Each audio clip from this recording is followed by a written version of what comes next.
Bonjour à tous et bienvenue dans cette nouvelle vidéo où je donne mon avis sur les films qui sont sortis au mois d'août 2019. Il y a bien sûr plein de films que je n'ai pas pu voir par manque de temps, et aussi parce que je suis en train d'écrire un mémoire de cinéma. J'en parlerai sûrement dans une prochaine vidéo, mais pour le moment, je vous souhaite un bon visionnage. Film numéro 1. Comme des bêtes 2, réalisé par Chris Renaud, le réalisateur du premier volet, de Moi Moche et Méchant 1 et 2 et du Lorax. L'histoire est divisée en 3 parties. Nous avons Max, qui a désormais un enfant dans sa famille, et cet enfant va bientôt aller à l'école, donc le chien est assez stressé par rapport à ça. Ensuite, nous avons Digit, qui perd la balle de Max et qui doit s'infiltrer dans un appartement rempli de chats pour la récupérer. Et enfin, pour terminer, nous avons Pompon, un lapin devenu un animal de compagnie le jour et un super-héros la nuit, et qui doit venir en aide à un tigre de cirque maltraité par Sergei, qui a l'air russe dans le film, c'est tout ce qu'on sait de lui, j'ai l'impression.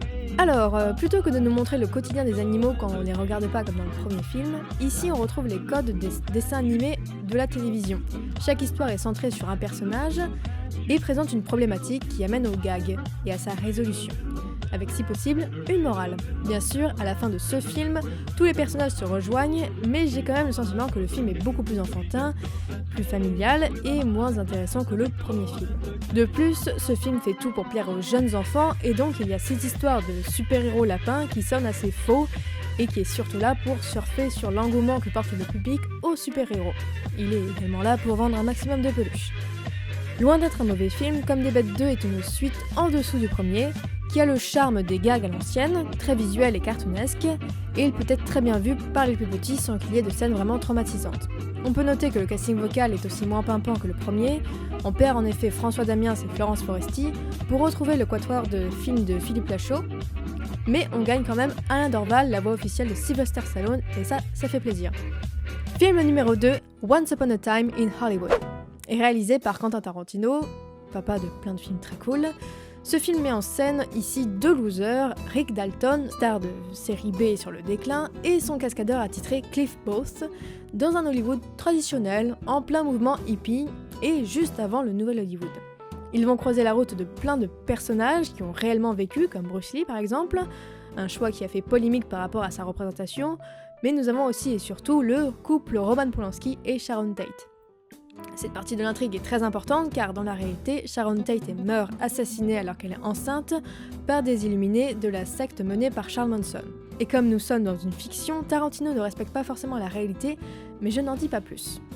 Pour ce qui est de mon avis, j'ai pris un grand plaisir à voir Leonardo DiCaprio et Brad Pitt sur le grand écran, et Tarantino rend hommage au cinéma en mettant en scène de faux extraits de films d'époque comme des westerns, des publicités, des making-of, etc.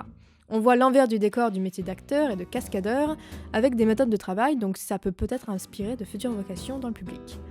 De plus, ils sont amenés à rencontrer des membres de la famille Manson, des hippies au premier abord qui ont l'air tout gentils, mais qui ont des comportements étranges que l'on pourrait apparenter au genre du zombie. Mais j'ai l'impression que tout ceci écrase complètement les personnages principaux. On sait finalement peu de choses sur Cliff par exemple, et Sharon Tate a très peu de répliques dans le film alors qu'elle est un point important de l'intrigue.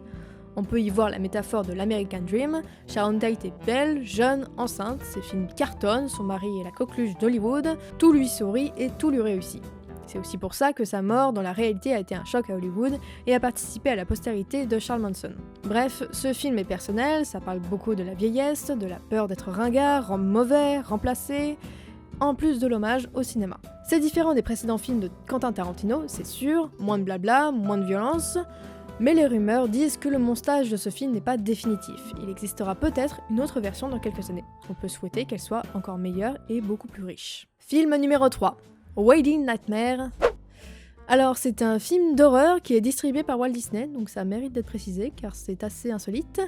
L'histoire est celle d'une femme qui se marie à un homme appartenant à une riche famille qui possède une société de jeux... de société.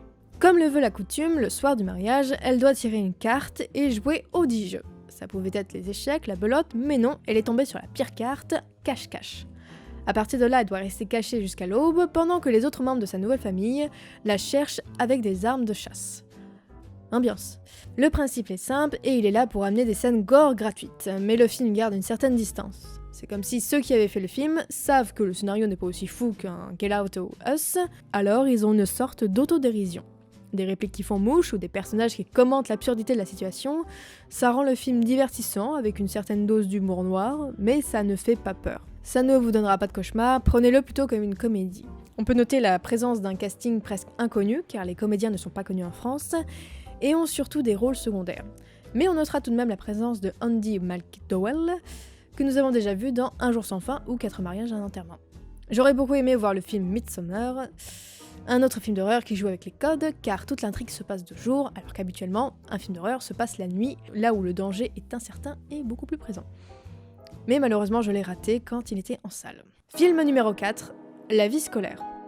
La vie scolaire n'est pas patient, ce n'est pas autobiographique et pourtant. Il montre un collège que l'on connaît, avec des bruits familiers et des élèves paumés. Face à face, on leur parle d'avenir, mais en classe, ils ne savent pas se tenir. Ils font la leçon au professeur à propos de ce qu'il faut savoir par cœur. Yanis est intelligent, on n'arrête pas de lui dire. Il ne veut pas faire d'efforts et ça s'empire. Mais la vie scolaire veut le voir réussir. Avertissement, problème, famille, copains, il dit avoir tout et besoin de rien. Mais un jour, la vie fait tout chavirer. Entre les murs, les mains se frôlent. Une bagarre est si vite arrivée. Chacun se projette à tour de rôle, et le futur est mal dessiné. Encore un film sur l'école et ses problèmes, quel manque d'originalité. Mais voilà que le public se ramène, félicitations à La vie scolaire, au box-office la voici millionnaire. C'est tout ce qu'on peut souhaiter pour un bon film du cinéma français. Voilà, c'est tout pour mes avis sur ces films, j'espère que ça vous a plu, n'hésitez pas à me dire ce que vous avez pensé des films si vous les avez vus, et je vous dis à bientôt pour de prochaines vidéos. Salut!